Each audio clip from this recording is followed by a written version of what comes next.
This is a really cool gospel message, this text.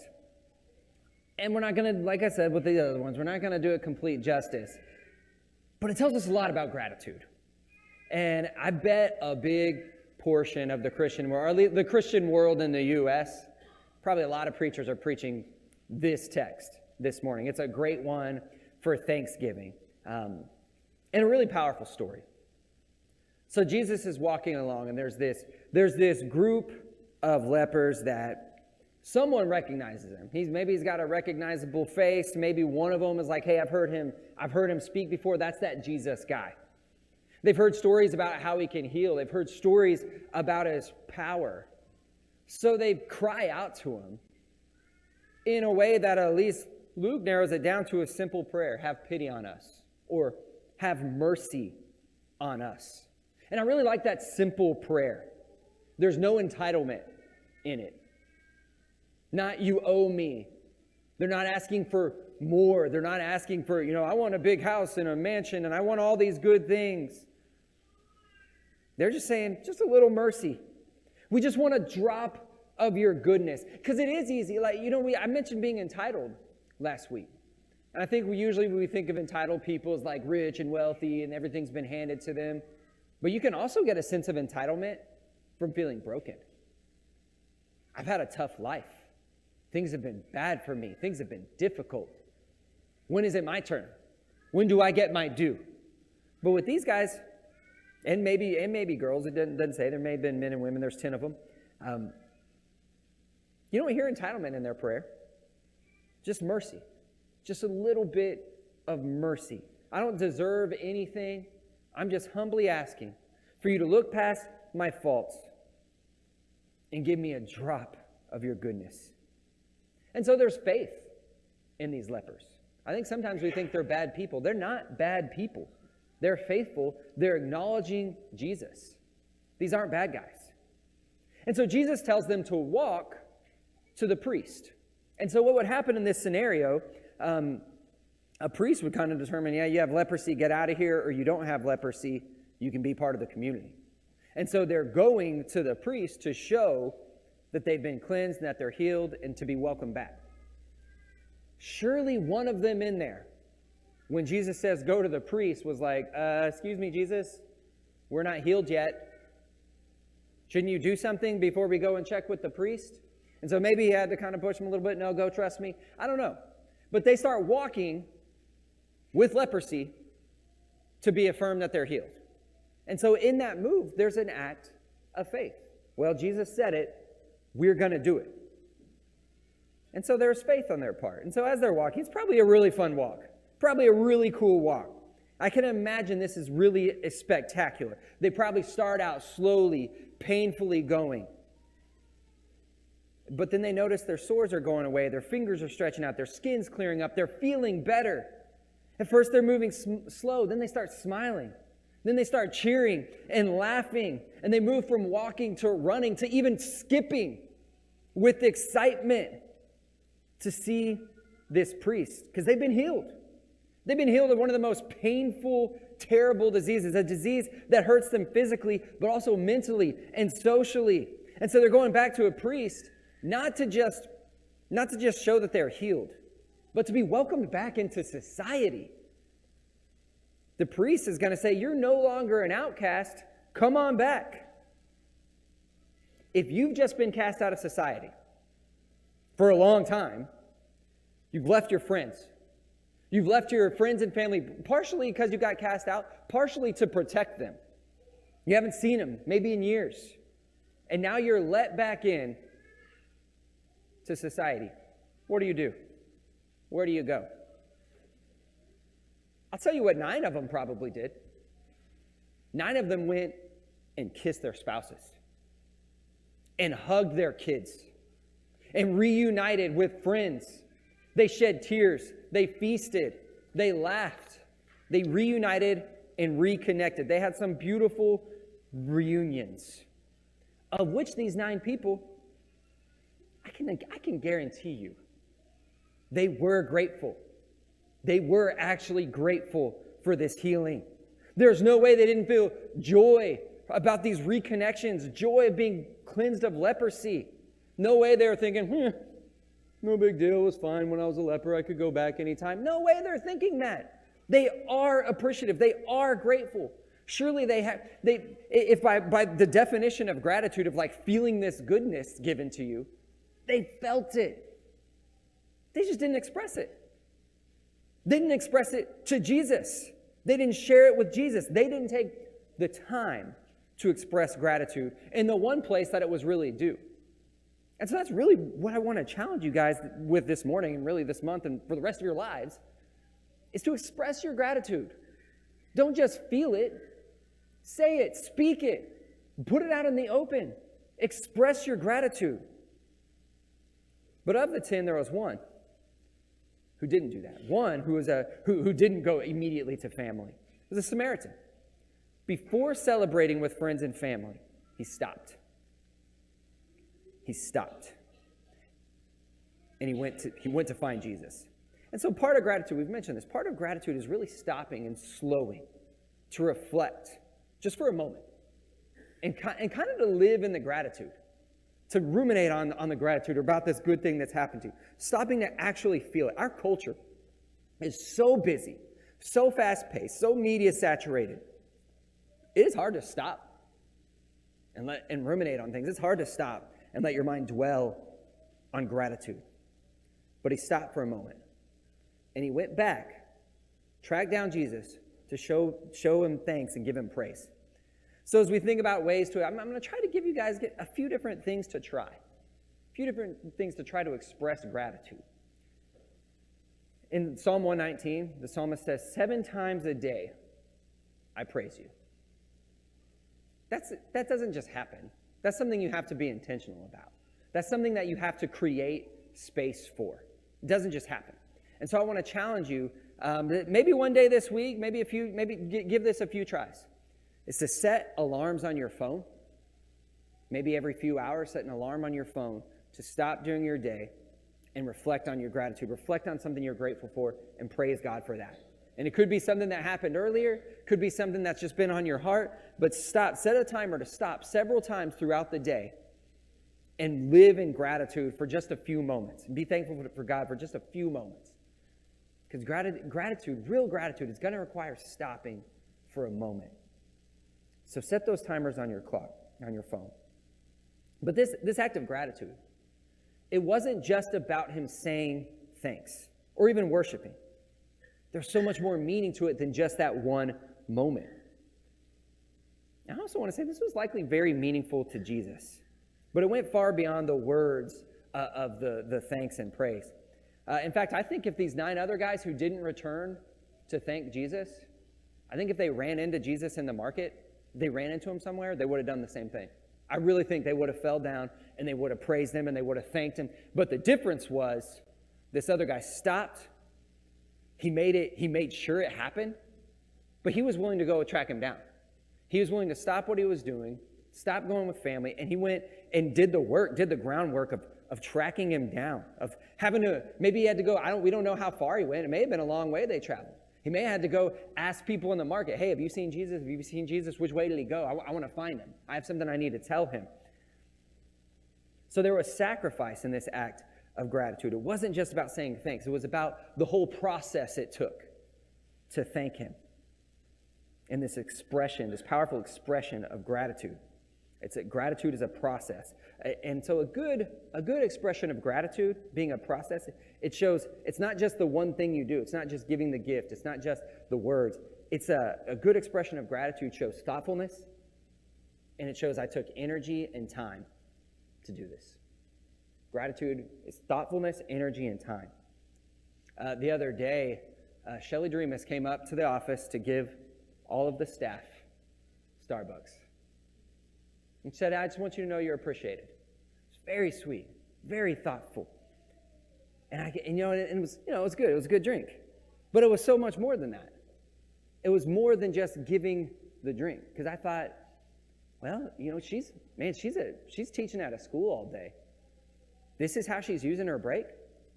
She's giving up that time where she could be doing whatever to come and get us a drink. And then I thought, she went to Starbucks. probably on South 14th, probably got in that drive-through line. Have you seen that drive-through line? It goes into South 14th sometimes. She risked her life for us. So it really is sweet. It really was thoughtful. And you think it was a whole process. It wasn't just this one little thing. It was the whole process of giving up her time, giving up her energy, risking her life, paying money to get this drink, and then to bring it over to us. And that expression of appreciation and gratitude that she showed us fills my heart with gratitude. And so again, so Shelley will give us a good example of another way to show gratitude is you can give a gift. Surprise people with a drink. Surprise people with the coffee or Sonic. But no, and whenever you're the recipient, no, it's more than the actual drink or the actual gift. It's the I thought of you.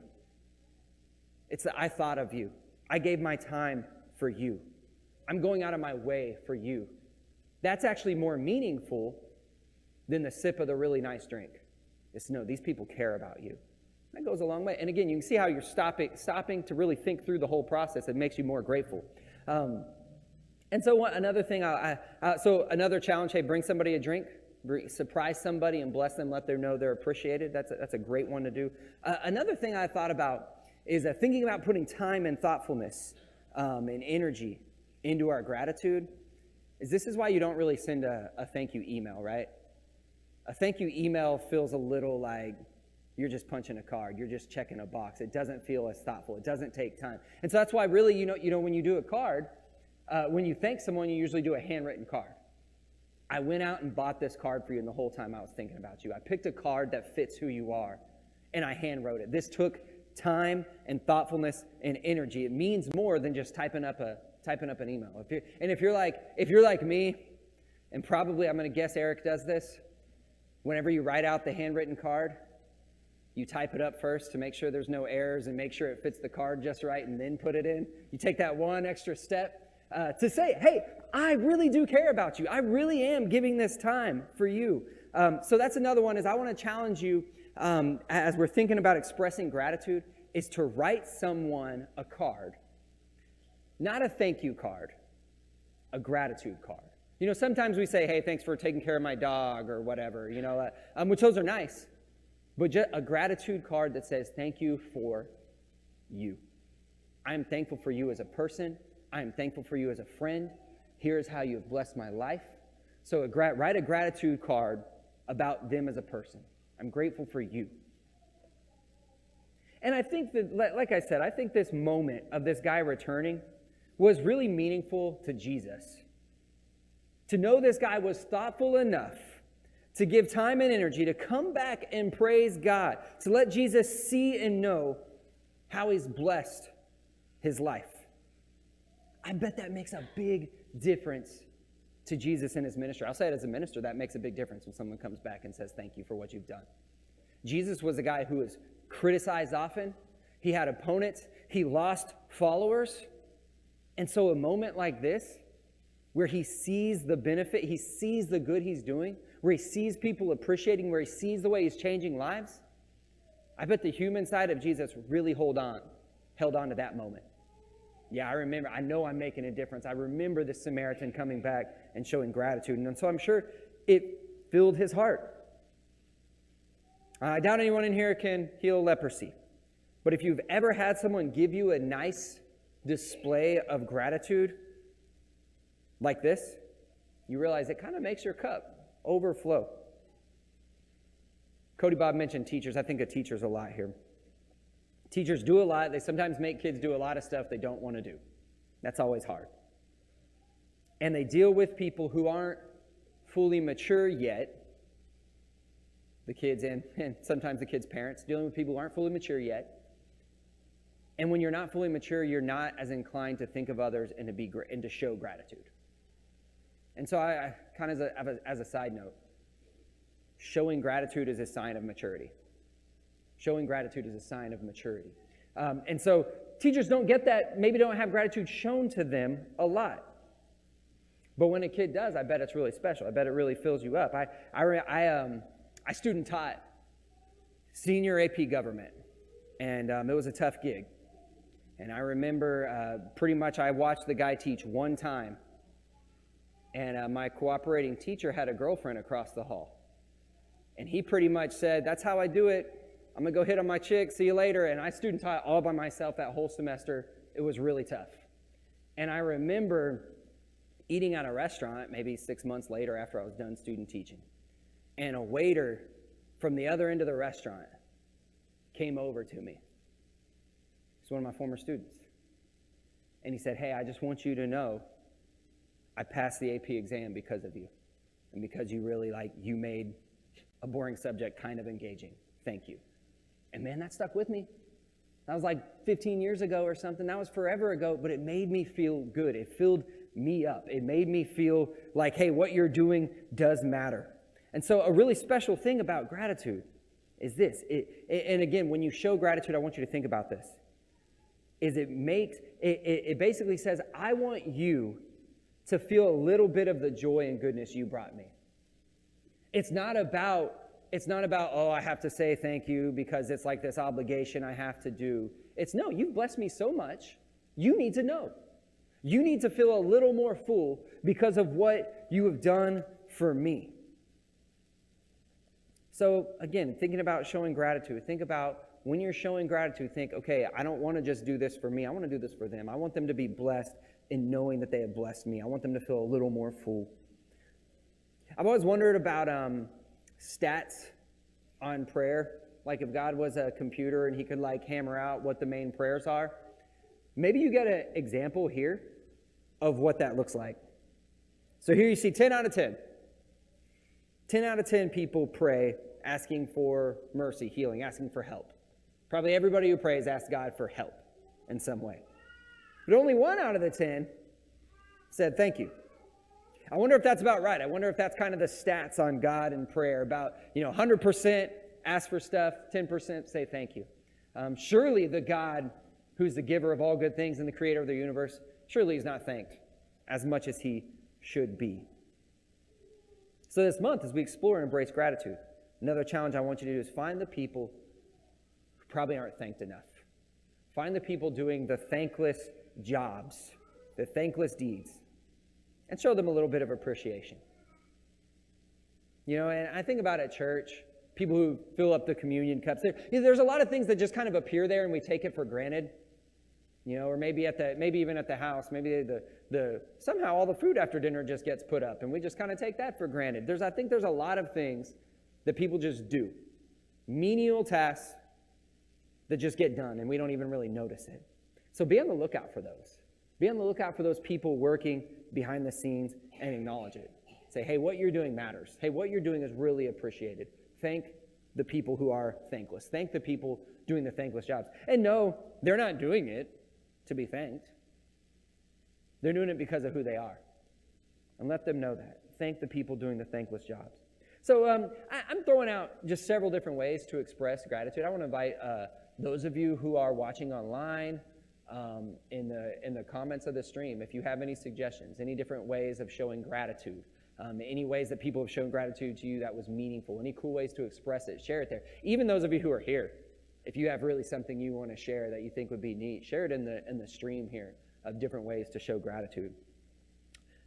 What's interesting is in this event, only one guy says thank you, but everybody gets healed, regardless if they showed gratitude for it or not, because we have a grace-filled God.